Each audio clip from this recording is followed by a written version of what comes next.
कहा जाता है ना कि बाबा की फौज करेगी मौज।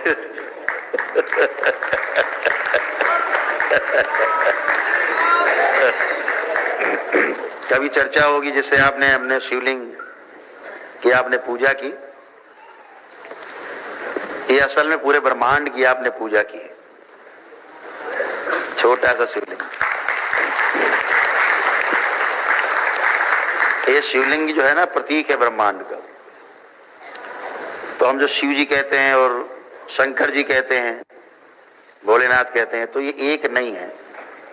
जब हम शिव जी कहते हैं तो शिव जी अलग हैं, और जब हम शंकर कहते हैं तो शंकर अलग हैं, भोलेनाथ अलग हैं।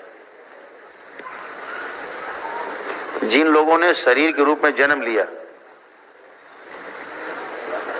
यानी उसमें उस महाशक्ति का अंश आया और वो शरीर जन्म लेते हैं। अवतार को भी नहीं पता होता है कि वो अवतार है, ये भी अद्भुत है। भगवान श्री कृष्ण को भी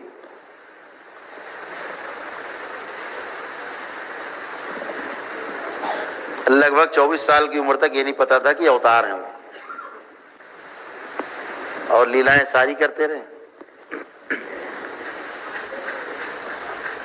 तो श्री राधा जी से प्रेम करते थे वो। राधा जी श्री कृष्ण जी से 12 वर्ष बड़ी थी, 12 वर्ष उम्र में बड़ी थी। तो उन्होंने अपनी माँ को, जसोदा माँ को जो है, अपनी प्रार्थना की और निवेदन किया कि हम राधा से विवाह करना चाहते हैं।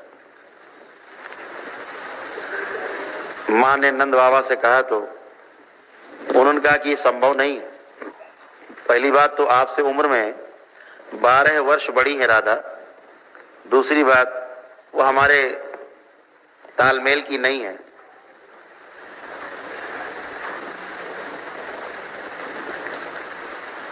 तो ये शादी उचित नहीं।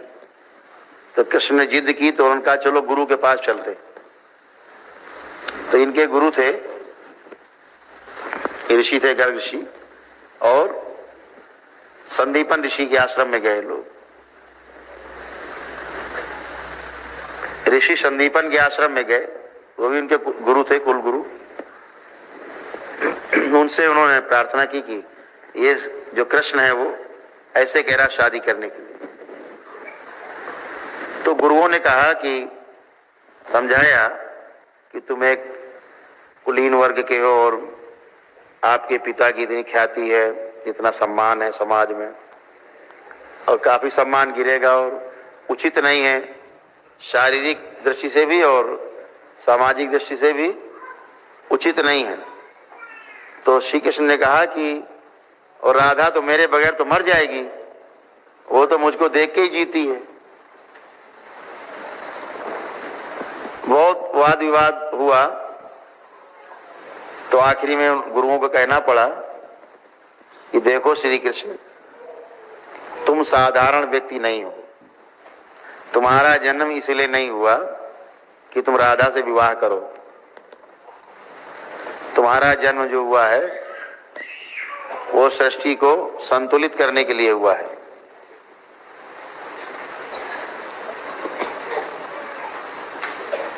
तुम अवतार हो, भगवान विष्णु का अवतार हो तुम, और तुम्हें बहुत कार्य करने भी, और उनको गुरुओं ने दिखाया भी कि तुम अवतार हो। तो पहली बार श्री कृष्ण ये देख पाए कि वह अवतार है भगवान विष्णु का।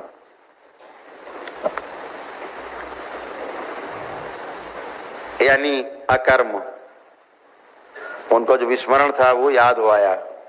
जैसे हनुमान जी को याद कराया गया कि तुम उड़ सकते हो, ऐसे श्री कृष्ण को बताया गया कि तुम अवतार हो, और दिखाया गया, वो देख पाए कि हम अवतार हैं और हमारे कार्य बहुत बड़े कार्य हमें करने हैं।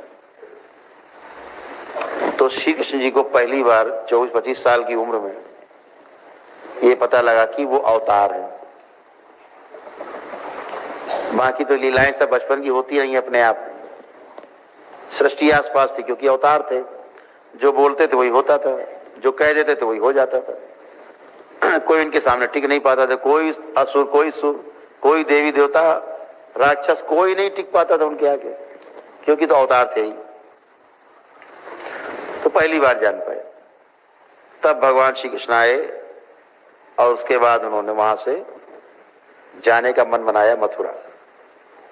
आगे कथा तो बहुत लंबी, श्री कृष्ण की तो आप कथा लिखते जाओ, पढ़ते जाओ। तो ये जो हम आपसे चर्चा करते हैं बार बार, आप में भी तमाम लोग अवतार ही हो, आपको पता नहीं है। बस जिस दिन आपको पता लग गया उस दिन एक बड़ी घटना घटती है। उस दिन फिर एक करौली सरकार जैसा दरबार बनता है कोई, जब सृष्टि बनाना चाहती है।